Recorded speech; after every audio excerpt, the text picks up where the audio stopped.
ဒီဗီဒီယိုလေးမှာတော့ကိုယ့်ရဲ့အကောင့်မှာဒါမှမဟုတ်ရှင် page တွေမှာဆိုလို့ရှိရင် content monetization ပွင့်ပြီလားမပွင့်သေးဘူးလားဆိုတာကိုဘယ်လိုကြည့်ရမလဲဆိုတာလေးမျှဝေပေးလိုက်ပါတယ်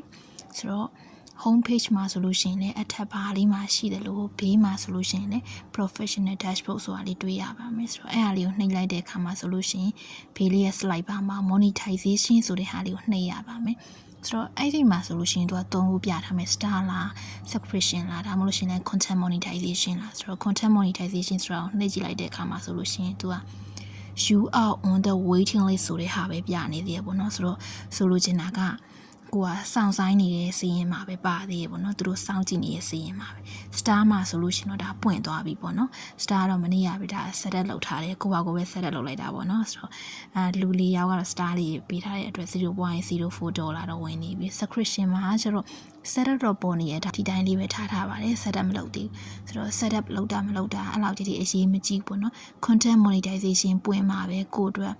ဘာပဲတင်ပိုက်ဆံဝင်မှာဖြစ်တဲ့အတွက်အဲ့ဒီကြမှာပဲကိုကအားလုံးကိုဖေးအောင်အကောင့်နဲ့ချိန်ပြီးတော့ set up လုပ်မယ်ပေါ့နော်အခု star ရဲ့ subscription ကတော့ပွင့်တော့ပွင့်ပါပြီအတိုင်းပဲထားပါတယ်